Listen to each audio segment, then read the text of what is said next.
Jésus de Nazareth, Fils de Dieu Sauveur, prends pitié de nous.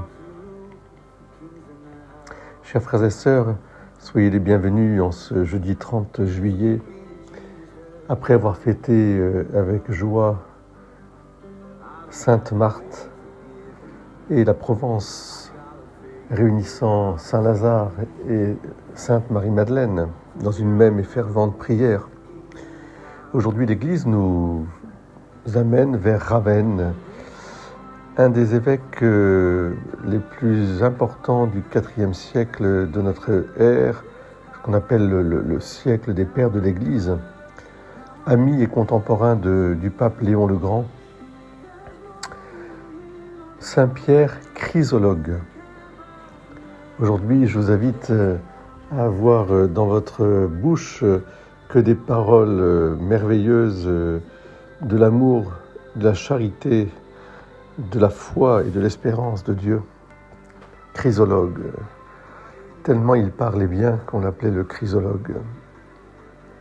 Saint Pierre Chrysologue, je vous invite ce matin à faire pour vous cette prière qu'il a composée, probablement né entre 380.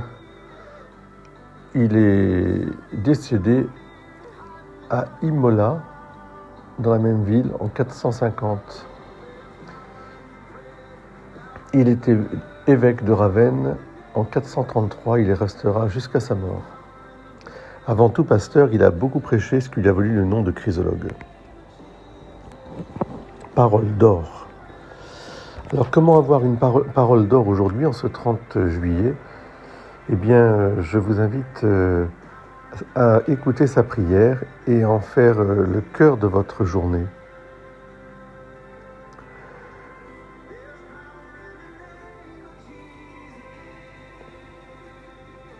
Sois la norme de la miséricorde à ton égard, si tu veux qu'on te fasse miséricorde, de telle façon, selon telle mesure, avec telle promptitude, fais toi-même miséricorde aux autres, avec la même promptitude, la même mesure, la même façon.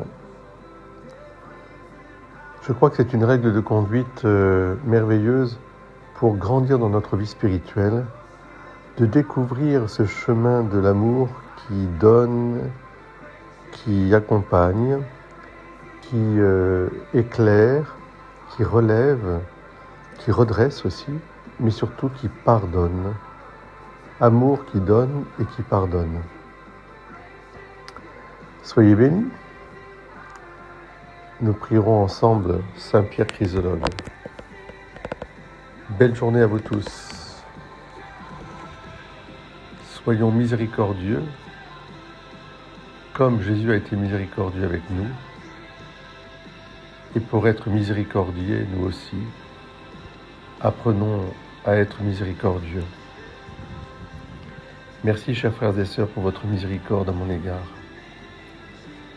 Je vous bénis de tout cœur.